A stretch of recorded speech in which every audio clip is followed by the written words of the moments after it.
سلام عليك سلام عليك سلام عليكم.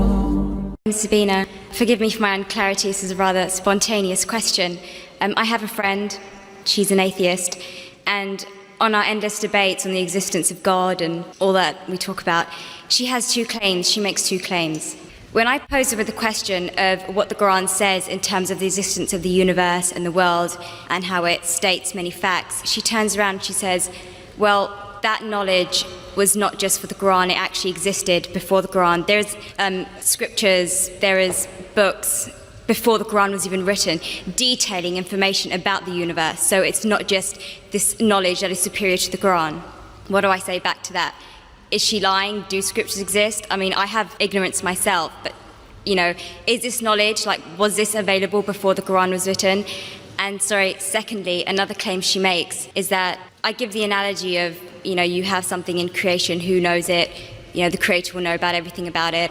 And I talk about, you know, if there is no God, how can we possibly exist if you keep on going further and further and further and back? There's no end, and if there's no end, how do we exist? But then she says, well, from a religious point of view, you say, well, God is the end. Well, I say as an atheist, who says God is the end? Who created God? That's my question, thank you. First, I pose two questions which are again common. The first question is that all the things mentioned in the Quran were already present before. So what's new? It's present in other scriptures and other books, etc. That's the first question. The second question is, who created God? As far as the first question is concerned, I do agree that certain things were present in time before the Quran, but they were not called as established facts. They were not called as established facts. For example, the thing I quoted that the sun, previously people thought that the sun rotating. There are certain things which were there in the Greek history and the philosophical history. But for example, when the Quran speaks about the spherical shape of the earth, these Greeks, they believed that the earth was spherical, but no one believed in them.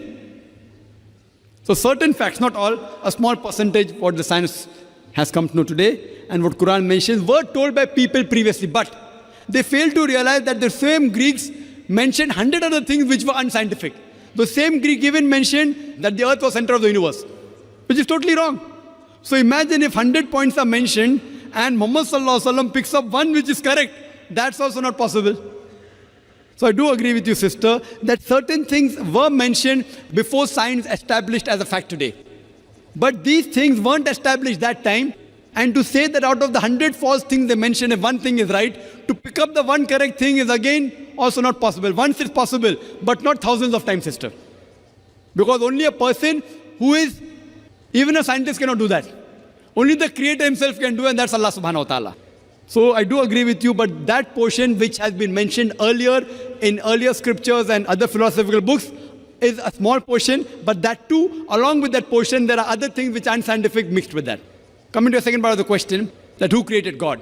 Normally people in Dawah, they used a false strategy of logic, which tips itself. Most of the people, when they try to prove the existence of Allah subhanahu wa ta'ala, they say that everything has a creator.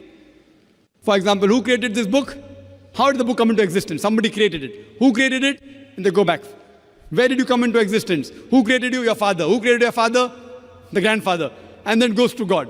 Who created this microphone? Created the factory. Who created the factory? And then they try and prove who created the sun? God. Who created the moon? So based on this, they try and prove that everything has a creator, which according to me is a wrong logic. In my strategy, what I spoke today, I never said everything has a creator. That is the atheist who told me that the first person who will tell about the mechanism of this thing is the creator. I never said that. I say every created thing has a creator. But by definition, Almighty God is uncreated. It is like there's a person, suppose my friend, he comes and tells me that my brother John was admitted in the hospital. He gave birth to a baby. Was it a girl or a boy? Can you guess, sister? Was it a girl or a boy? Brother John gave birth to a baby. Was it a girl or a boy? Brother John was admitted to the hospital. He gave birth to a baby. Was it a girl or a boy?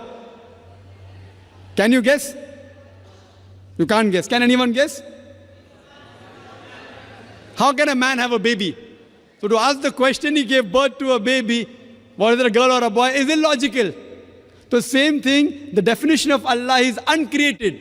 The moment you say who created Allah, he ceases to be Allah. Therefore, the definition of God is uncreated. Therefore, Almighty God has got no creator, if he is a true Almighty God. Hope that answers the question.